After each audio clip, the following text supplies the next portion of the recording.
Hello, everyone, and welcome to 5 Practice Management Moves to Future-Proof Your Firm with Vanguard and State Street Global Advisors. I'm Chris Latham, Managing Editor of Wealth Solutions Report. Wealth Solutions Report is a relatively new industry publication committed to covering news that actually helps financial advisors, wealth management firms, and wealth tech firms do their jobs better, so feel free to check us out. Now, with me today is Fran Kinniry, head of the Vanguard Investment Advisory Research Center, and Brie Williams, head of the Spider Global Business. Fran and Brie, thank you for being here with us. You just gave me a promotion there, head of practice management. Oh, practice management, yeah. Sue Thompson leads that. She's very good at it. Sorry.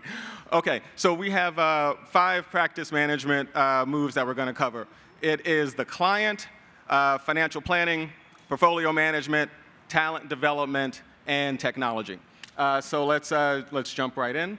Okay, so Brie, how have client demographics for the average wealth management firm shifted over time, and what does that mean for how advisors should address client segmentation and behavioral patterns? So it's a good question to start with. It's a lot in that one question, so I might break that down into 3 areas. Talk about just demographics in general and what's changing. Then look at the segmentation component, because that's where the smart strategies really come into play. And then behavior, because we can't ignore the elephant in the room, just given how high uncertainty has been and what that really means for managing relationships. So it's certainly no secret when you think about the demographic shift that's been underway, and you have the health of your business and you want to grow, you have to have a good mix of clients that are in accumulation and clients that are in decumulation. So most businesses have the lion's share of their clients that are baby boomers, important market. They hold around 2/3 of the US wealth today, but many of them, that's a group between the age of 57 and 75, they're moving into retirement plans. And they've already retired, and many of them have a second act even after they've officially retired, but they're entering that decumulation period. Your Gen Xers, which our industry often skips, we're not alone in that. A lot of consumer companies tend to overlook Gen X, they're just smaller, but they control $46 trillion in assets in the US today. And when you think about wealth transfer, they're inheriting the money first before the millennials, which have sucked the oxygen out of the room in terms of interest and opportunity. Certainly important for future growth, but they only have $13 trillion in their assets today. So segmentation becomes very important because if you accept at face value, you have to have a healthy mix. So your business is resilient no matter what happens in the markets, and you have your eye on growth, you're able to look at smarter segmentation strategies to tap into that potential. So I said you overlooked Gen X. Good market that when you look at it through a sub-segmentation lens, let's take women, for example, 51% of the US population, yet they're largely overlooked as a wealth management target. When you look at who's advised and who's not advised, you have the least advised generation versus boomers and millennials. So knowing they have $46 trillion in assets, when you look at it through the women's lens, they have $10 trillion in assets today. That'll be $30 trillion by 2030. And then you compare that to where I said the millennials were at 13. They're clearly the next market. But also understanding that they're the least advised. When you have 55% of Gen X women without an advisor relationship and recognizing that they're sandwiched between caring for children at home and supporting older parents, they really need prioritization in order to maximize their worth. So that leads us then to behavior. Uncertainty is really high. It's been palpable now, especially with the August data. We've seen that fluctuate in terms of investor confidence, investor optimism over the last 3 years, and yet the numbers are still below what they were pre-pandemic. So confidence concerns, it's not just enough to talk about, hey, your portfolio is built to be resilient in both up and down markets, but it's how behaviorally can you stay on track so you don't self-sabotage. Thanks, Brie.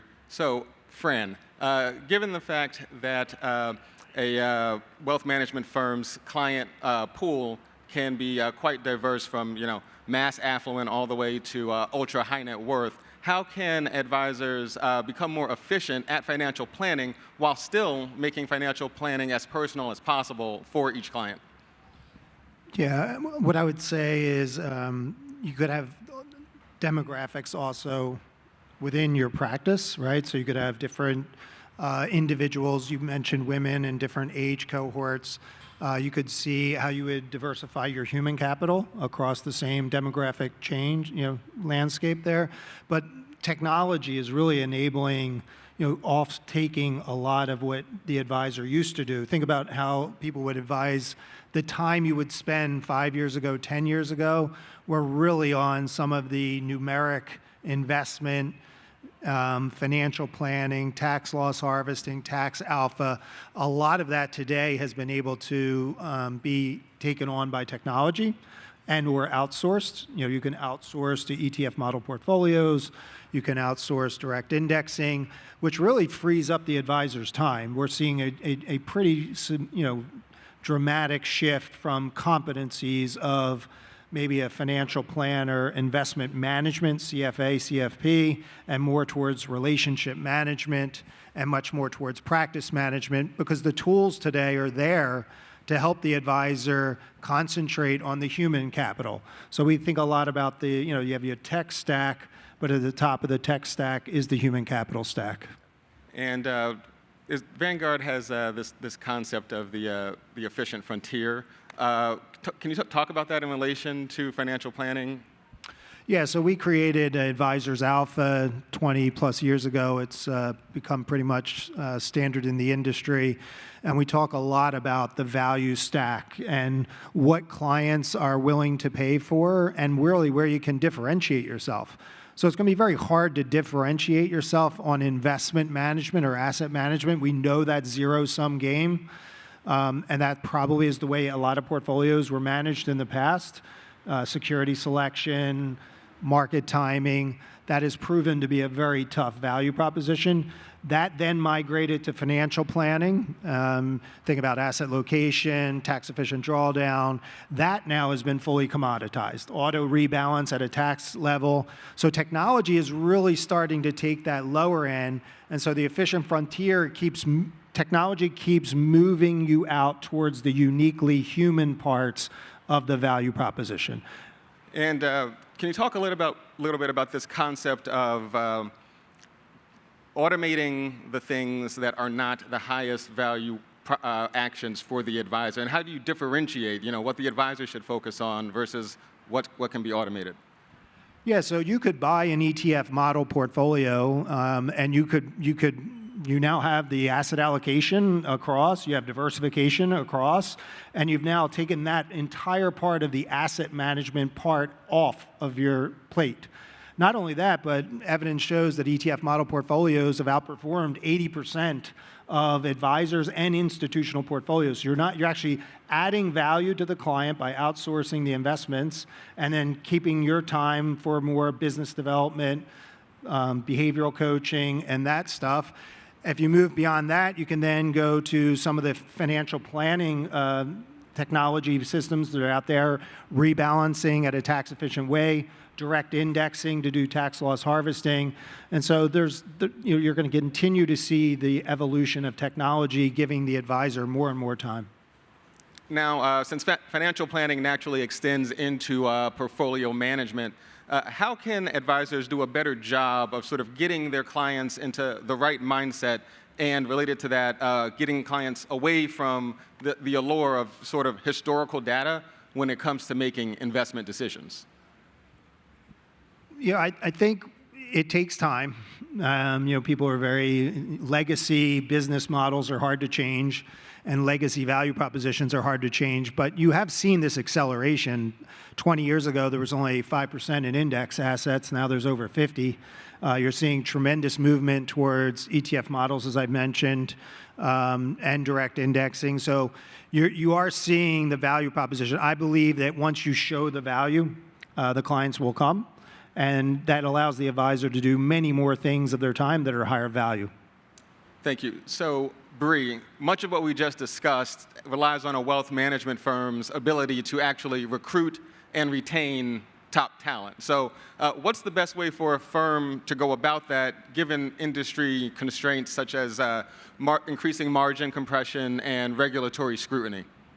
So big picture, it should align with the vision you have for the practice. Where do you want to be in 3 to 5 years, and how do you see yourself growing there?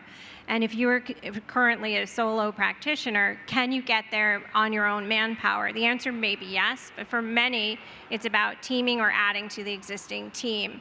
But before you jump to hiring, you need to look at where the capacity issue is, and can that be solved in another way? Outsourcing, Fran mentioned, because you want to make sure that when you bring on a new person and you're investing in a young financial advisor or a financial planner or a wealth strategist or an investment strategist, whatever the position is, you need that position, you need those skills, and there's a future for that individual to grow with the practice. Otherwise, you're not going to be able to keep them in the seat. The accountability and the intentionality with how you train people is imperative. So wearing this manager hat is new for many advisory practices. So you have to think about what the plan is for someone's growth and development over the years. And working on this career pathing could include changing seats, a different role, especially if someone's high potential talent, maybe they've capped out in the seat that they're sitting in, but they can potentially perform by moving over to the left or to the right and add to the practice in a way that allows you to deepen a market segment, an area of investment management, perhaps it's in behavioral coaching, maybe it's in operations, maybe it's even in technology or marketing. You want to look to what you have first before you look to hire externally. I would recommend you step back and just whiteboard it. Not put your people aside for a second, know where you want to go in 3 to 5 years, and then think about the clients you serve and the model that you offer today in terms of your business and how you're setting yourself apart. Now, what types of positions, the roles that you need, and the skills. And that wheel may show you financial planners, wealth strategists, client service associates, financial advisors, an operational manager, and so on. Now look to the people you have. Fill those seats. Where are those gaps? And then develop the people that have the potential to rise to the occasion. As it relates to how do you find these pools of talent, there's an idea you can put to work right here at Future Proof, and it's about keeping a list, but it's not just for Future Proof. It's a list you want to maintain actively. When you run into someone in the advice industry that really impresses you, write their name down. Then when you have the need to fill a human capital opportunity on your team, you have a cultivated short list of high potential talent that you have handpicked. Send the job description to them. But even if they're not interested in the role at that time, I bet you they know someone else that might be a good fit. It's just a very simple, quick, and effective way to navigate the talent market. That's a very interesting idea. So it's sort of like you are actively at all times constantly thinking about who would be a good fit, why would they be a good fit, even if this position isn't immediately available. I'm keeping this person in mind, and I guess this also maintaining that relationship so that when the time comes. Exactly. I mean, why would you want to start from ground zero when the need is right there?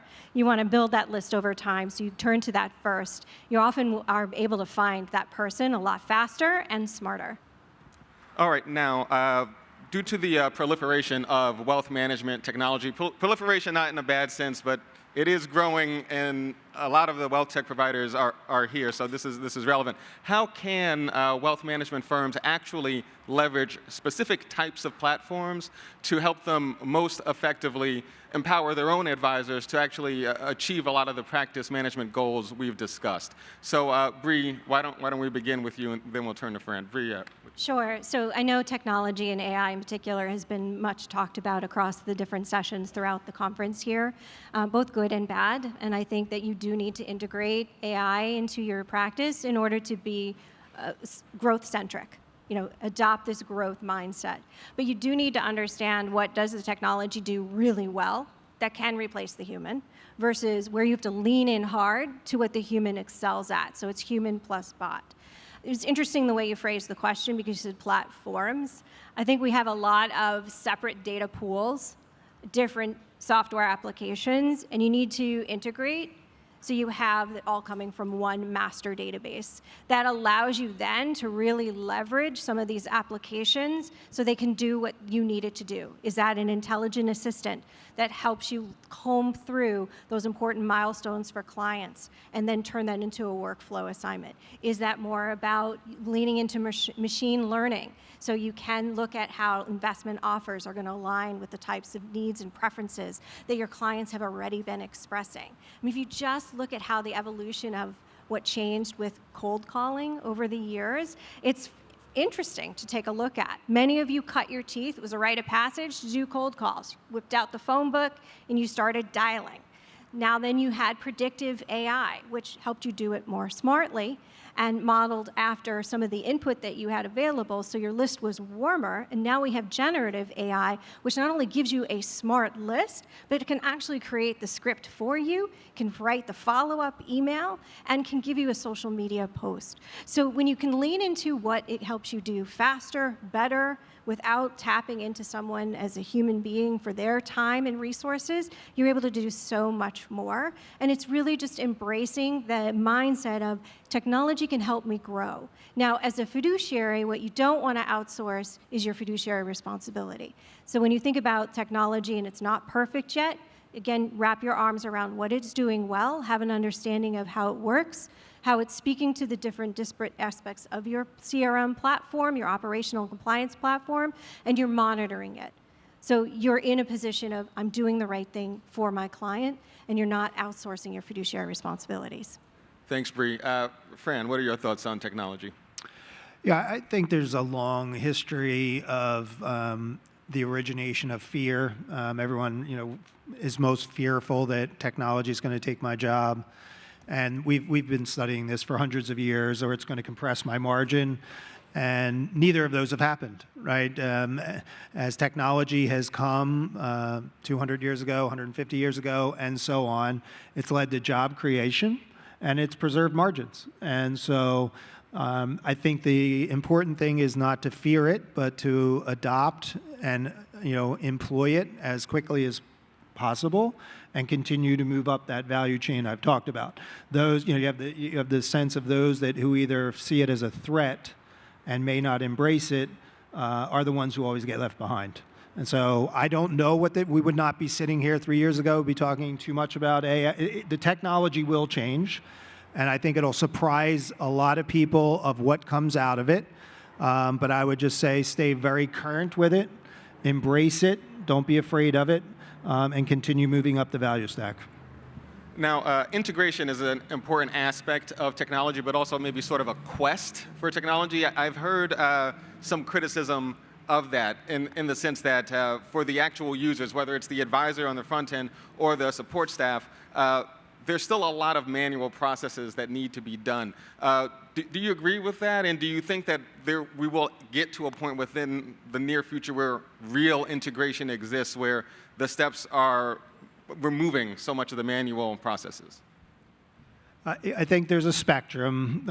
There's integration that some places are much further along, and there's some where the integration has not yet occurred. And so that's even more important if you're a small advisor, like if you're not at a big shop, to make sure that you're embracing technology and rapidly adopting it as quickly as you can. Because you would imagine that the bigger, larger competitors in your field are doing just that. And so I would say at some of the smaller shops, integration is not there. You could have 30 windows up on your desktop to try to get through your day, and that can be a big challenge. But the sooner you can try to clean that up and embrace the technology, the better, because the larger players are certainly doing that. I would also add it's not one size fits all. So you have to employ what works for you in the way you run your business. What works for the person next to you may not apply. You can certainly gain learnings from them as well as experiences that didn't work, so you don't repeat the same mistakes. If you just think back to social media and how that was a scary innovation, and many relied on the crutch of, well, I can't do that yet because the regulation's not in place. I would argue you still have regulation over the generative AI, but that shouldn't make you step back, because you have to keep pace with what is evolving, what's available, how potentially can this integrate into the business as a growth trajectory, while regulation, which is closely watching this space, continues to run alongside of us, so you are not behind when all systems are go. So speaking of regulation and technology, social media and mobile devices and the younger clients, like that's how people communicate separate from wealth management, on social media, using their mobile phones, communicating that way. And I get the sense that that's how younger clients would naturally want to communicate with their wealth management professionals. Do we think that the industry is getting to a point where that's becoming easy for advisors to do while staying compliant and doing it in a way that's efficient on social media and using smartphones? So it's table stakes now of the expectation, especially your younger generation. So I'm going to say all millennials. I'm going to include Gen Z in that, who's just in their early 20s, but also your Gen Xers. What technology provides, or digital capabilities, is ease of access, transparency, which is critical, but also this omni-channel experience. And it's all being set at a pace outside of financial services. So you have to be a student of the business when it comes to technology, lean into what your regulations support, and figure out a way to make sure that you're communicating in the way that your clients want to communicate. So if they don't want to hear from you by phone and want to text, how do you navigate that? If they want to be able to utilize technology to see where they stand every second of the day, what's the client portal look like for them to do that? If they want to talk to the human being, which they do, your hybrid investor is a perfect example of the blend of I need that human guidance, but I also want to have the ability to be engaged and know what I own, why I own it, and its role in portfolio. That's a great client because they're engaged. So lean into the technology to allow you to get there, but are we there yet? No, because the technology is not perfect. All right, we have about 5 minutes left, so if anyone in the audience has any questions, we'll take them.